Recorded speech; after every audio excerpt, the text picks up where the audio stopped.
Praise the Lord. Ahanbamagtada, yengbiriba masung tabiriba, ichilinausing, iche-ichalima pabungsing, mayam pumnamagpu. Dayanan laisramna, kan biba mapu.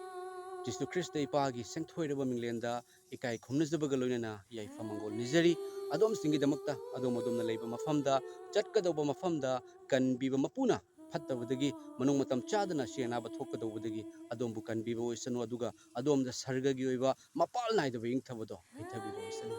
ibungo Jisu Krista gi minglenda hingat pa ipa gi minglenda aikoga loinaba mapugi minglenda Immanuel gi minglenda amen mayam aina nahanse koi manipur gi oza amagi evangelist oiramba Prabhu Jisu ipa gi thogol toramba Bible pairaga yum yumda challaga yelamba oza amada lan gi matang dagi oza amagi magi mathakta di mayamna kuigi laktuna angonda kihan khanganba adugagidi Bible pairaga mai Bible punama khomjillaga mai thadokpana chingba tauba amasung yamna waraba haijabatai ko mayam chaningai phawada leitraba aduga gas cylinder haningai pesa leitraba yamna kari chani haiduna khanjaraba aduga magi nupina khulang challaga mayam khara khara tawraga aduna chajai magi macha nupa du mamitta numai pali haibagi matang da ina tajaba matam da gi thamoida nungsiba phawjaraktuna aina aiga ojaduga sanaba wari su aina thajekhiba amasung mayamdagi su mateng aina akhoi Prabhu Jisu gi mingda mateng pangmina si haikiba matamda nungsijaraba chilna oiche chel kayana mateng pangbirei masigi damakta ahanbadadi kwaidagi aina hena thagatjabada fongdoksari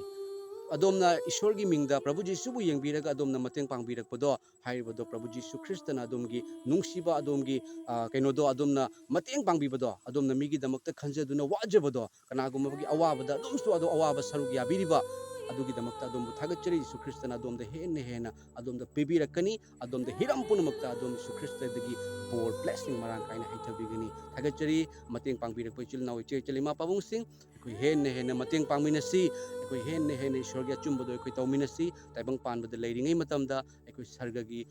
nungsibado koi nauthokminasi mayamai holy bible dagi ishorgi wahai amakatang pathokserake Pongdok Sagadori si Luke Pandup Ahumgi Padatara Mathroini, Mahak na Mikoy Dahay, Furit Ani Laiba Aduna, Kariyamata, Lajadava Mi Aduda Pisano. Furit Ani Laiba Aduna, Kariyamata Lajadava Mi Adwa, Aduda Pisano, Aduga Chanava Laiba Mahak Aduna, Chanava Laitava Mi Aduda, Matawasuna Tausano Haibadi, Equi Alaibado, Yenaraga, Jamino, Equi Lamino, Equi Mateng Pangmino, Equi Hingmino, Maramdi, Hazaraba, Equi se, Equi Yaseng Mamafam se, Taibang Panate, Sargadani. Tagachuri Mayam,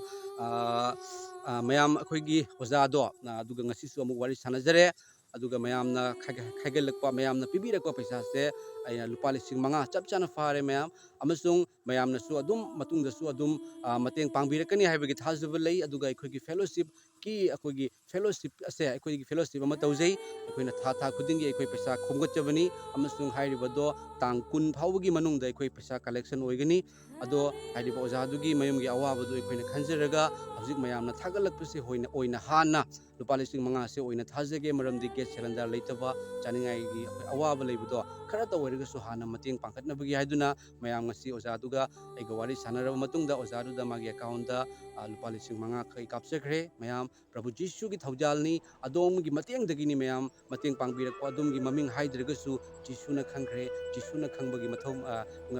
Matota Mayam, Mayamna Kangregasu, Jisu Christana Kankrabani, Adongi help adongi mating ado masung ojaduna su yamna thagat pire mayam ojaduga go wari sanajebu dusu matik amakatang itahanjirake mayam aduga ekoi matang dasu ekoi matung dasu handaki thagi last ki week ta ekoi ojadu da mukasu mating pangani aduga kanagumana su mating pangbibu lerega su adum pangbirakho amasung ojaduga ekoi hena mating pamjai mayam ko aduga ngasi su phone tawirei manipur dagi ojasing kayana haribo ojadugi kadai dagi no magi address amasung mangonda mating pangningi haiduna su haibirei mayam asini ekoi mateng pangbase ekoi nungsibodo ekoi Jisu Krista thajaro ekoi unity do ekoi hana uthokminasi mayam nungsibada uthokminasi nungsiba Jisu Krista gi keno lanmidi nungsibagi keno niko mayam aduga Christian amana waba matamda aina wagadobani maramdi thajaro ekoi punamakse hakchang kayat amatani haribneba ekoi gi hakchang da mit khong na loi leiba sumaina ekoi jat punamaki Christian oiba taragasu ekoi Jisu Krista da amatani adubu ai Christian ni haiba taragadi hoji ekhoina lan gi matang siga su uidna ko Christian है मी हाथ नुसी हेतब मदो मिंखकी Christian मिंखकी ओइबिगनु मदुगी Matang जिसुना है प्रभु प्रभु कौपुरम सर्गद चंगोय सर्गद लेब इपागी निंग तौबन चंगनी सर्गद लेब इपागी निंग तौखिबदी जिसु ख्रिस्तनी माकी वाही पाउताक करिनो नंगी खजाई नाकल अमदा थारदि नाकल अम ओंझलो जेकनबगी सिंगिदमक्ता हाइजौ नंगोद फुरित अनि लेब महाकना फुरित अम पीसनु चानब लेब महाकना लेतब महाक चामिनो हारिबा जिसुगी नुसिबदा लेमिनसी जिसुगी नुसिबा लेतब Christian दुदी मिंखतगिनी मिंखतंगी ओरगा कानादे मैखोय गुमगी मतौ येंगदबसु नते मयाम जेंगसु जेंबिगनु मैखोय मिंखतगिनी मदुगी मतंग बाइबल ताकपिको मयाम थागचरी मयाम मतंग असद लोसिंजरगे इरमद मणिपुर द लेबिरिबा अमसुंग आसाम द लेबिरिबा वर्ल्ड द लेबिरिबा जिसु ख्रिस्त बु तसेंगना थाजबा जिसु ख्रिस्त की तुंगिनबा ख्रिस्टियन सिंबु ईश्वरना मतम चुपद अतेक्त कायदना थंबिबो इसनु अदुगा अखोयगी अफबा अखोयगी नुसिबा उबा मतमदगी पुनमगना जिसुगी अचुंबदो खंगबो इसनु मयाम अखोय मतेंग पामिनसे अमसुंग अइंगोंदा मयामना फोन तौबिरकपगी मरमना अदुगा मतेंग पांगबा मतमदा मा ख्रिस्टियन ला नत्रा हाइनसु येंबिगनु मियोइबनी जिसु ख्रिस्तना सिखिबदो मी पुनमकीदमक्तनी को मयाम अदुना अखोय मतेंग पांगबा खक्ता नते अफबा वपाव फोंदोक्चसी मतेंग पामिनसी कनागुमबगी अवाबदा सर वामिनौ नुंगाइबदा नुंगाइमिनौ हाय बाइबल नको जिसु ख्रिस्तना मरम अदुना अखोयसे अथोयब ईश्वरगी मचासिंगनी अखोयदा मतिक लेनबगीदमक्ता पांगल पीख्रबनी फत्तब भूतसिंगी मथक्ता नेटनबा ब्रिचिकसिंगी मथक्ता अदुगा फत्तब अदुगी मथक्ता अखोय नेटनबा पांगल पीबिख्रबनी प्रभु जिसु ख्रिस्तना अदोमसु थवचरी अदोम जिसु ख्रिस्तगी मचानी तराय तरायब नते अदोमगी नुंगदा थावय सिंगले अदोम इचम चंबा मी नते ईश्वरगी मचानी ओजा युमदनी को ओजा जुमदने जुम लेरे ओजा हदक ओजागी मतंग दा अखोयना ईश्वरगी थौगलसु तौवेजा एगी यूट्यूब चैनल दसु थाबदो ओजागीदी ओजा अखोयगी चिलनाउ सिंह प्रभु जिसु ख्रिस्तबु थाजबा मचा कयाना ओजागी दमक्ता मतेंग पांगई को ओजा प्रेज द लॉर्ड ओजाबु याम नुसिबा ईश्वरना याम नुसिबनी ओजासे को ओजाना ईश्वरगी दमक्ता थबक सुखिबदो ओजाना बाइबल पाइरगा लेमना मिगी युमदा चलगा काइबा अवाबा थीदमखै ईश्वरगी थौगल तौखिबदो ईश्वरना उई ओजा अदुना ओजा वखल हंदबा यादे अदो ओजा हौजिक फाउबगी ओइना हौजिक अखोंगोंदा लाकपसे लुपा 5,000 लाए ओजा अदो अखोयगी फेलोशिप की माइकैदगिसु था खुदिंगी अखोय पैसा कलेक्शन तौयो को ओजा अदुदी तांग कुन हंदक थांगी तांग कुन से सी भावगी मनुंगदा अखोय कलेक्ट तौगनी अदुबो हौजिकी ओइना ओजादा अखोयना अखोयगी चिलनाउ सिंग इचे इचल सिंगना ओजागी दमक्ता मतेंग पांगपगी पैसा से ओजागी अकाउंट दे कापचरगे ओजा को ओजागी अकाउंट लेको ओजा ले ओजागी सु यारे ओजागी नंग सु यारे अदो ओजा अखोयना ओजागी दमक्ता होनजबसे असिदा ओजागी थमोयदा करी फावबी ईश्वर याम थागले नोय तोरिसे ए सरगदा नोगी मना नोगी आइगोन मना नोय सावगनी मरमदी असे मवा तारबसिदा जिसु राबि लेये आइगोन नंग पीगिबदो अतोनुसे पीगिबसिंदो नंग आइगोन पीबनी ना अदो नंगो आइगोन पीगिबने हाइबमा जावबने जावब्रा जाव हामें जाव मरता अमा हाइबम जावत्रने आइगोन पीबने जिसु पीरिबने बदो माने आमेन जिसु पीरिबने ओजा हाइब जिसु तोले मतम जा नंग आइगो लाकपिते हाइबम जावत्रा जाव अदोगिने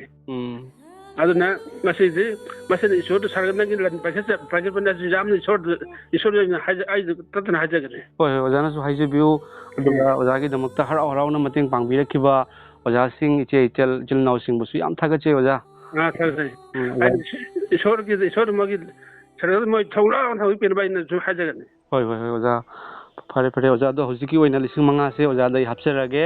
अदुगा हंदकी थागी तांग कुनगी मतुंगदने ओजा फासिदसु अखोयना ngamjaba अखोयसु ओजागी दमक्ता पिरकनी अदुगा मतुंगदसु ओजा मयाम मतेंग पांगनी ओजा को अखोयसे थाजबा अखोयसे ओजा अमना अमगी मतेंग पांगनबसे जिसुगी वाहैनी मागी थागी ताई कोजा मान असमन करमबदो हाब हारासरा ओजा अकाउंट नंबर दो ओजा ने आइगी व्हाट्सएप से आइगी व्हाट्सएप नंबर दो अदुगा अमतंग थाबिरो ओजा थाबिरगा हुजी हपचरगे ओजा जीपी काय लेब्रन तमंचा जीपी नंबर फिरसे ओजी GP number ina isa su thokpam le yado GP number da kala ko jagadra जानी जानी ओजा जीपे दुगना समगनी ओजा खुद खुद तो ओजाना दुम लौथोप यारनी होय होय ओजा थारागे होय होय होय अदुने ओजा ओजा होय मतम चुपदा इशोर लोइने बिसनु को ओजा ओजासु दोइदि ओजागी अखोगी मैडम हाइजे बताय को मैडम सु ओजागी अंगांग सिंसु इशोर ने याम नुसी हाइबसे थमोय थोगत जगे ओजा वखल दिबे यादे ब्रश इशोर ले को इशोर दिसुक्ता ओजा अखोय अरोइबा फावबा खांबा ngamba ओइमिनसिको ओजा अदुने अखोइना पिरकप नते पैसा से ओजा जीसु ख्रिस्टन पिरकपनिको ओजा माने माने माने होय होय ओजा तै थमजरगे ओजाना नंबर दो हापिरो हुजि हापजरगे को ओजा फरे फरे फरे